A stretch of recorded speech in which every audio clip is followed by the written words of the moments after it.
We may be heading for another showdown over raising the debt ceiling so the government doesn't default. At the White House today, House Speaker John Boehner made it clear he won't allow the ceiling to be raised without cuts in spending. The president opposes that. We got to wondering what became of a compromise that was proposed last year by 3 Democrats and 3 Republicans in the Senate, the so-called Gang of 6. So we asked Nancy Cordes to find out. After months of closed-door negotiations, the Gang of 6 came forward last summer with a proposal to cut nearly $4 trillion from the debt. More than 40 senators from and left signed on to what was then just an outline. But the breakthrough was quickly overlooked in the fight to raise the debt ceiling before the deadline. What might surprise you is that the gang has been working quietly ever since then to craft compromise legislation that could be put to a vote by the end of the year. I try not to talk about the Gang of 6 because then we lose some of our capability. Why is that? Well, because then it's become part of the press, and then you have criticisms and judgments and everything else, which we don't want played out now. Oklahoma Republican Tom Coburn says the gang has picked up some new recruits.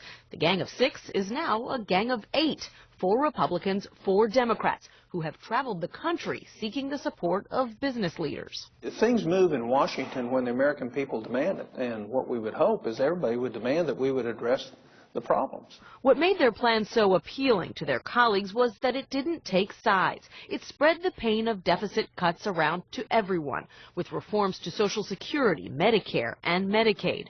It also raised $1.1 trillion in new tax revenue by closing corporate loopholes and scaling back popular tax deductions, like the home mortgage deduction.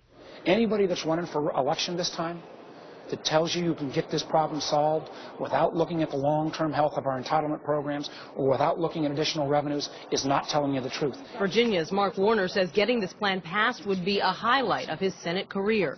If the grand bargain failed and the super committee failed and things are only getting more polarized, what's the hope for debt reduction? Well, I always go back to that great Winston Churchill quote. You can always count on the Americans to do the right thing after they've tried everything else. Well, we've kind of tried everything else now. Just like the rest of Congress, the members of the Gang of 8 are often divided, so crafting legislation is a slow process, Scott, especially when you consider that they are proposing leaving no pocket of the federal government by either cuts or reforms. Interesting to hear Warner, a Democrat, and Coburn, a Republican, on the same page. Nancy, thanks very much. The U.S.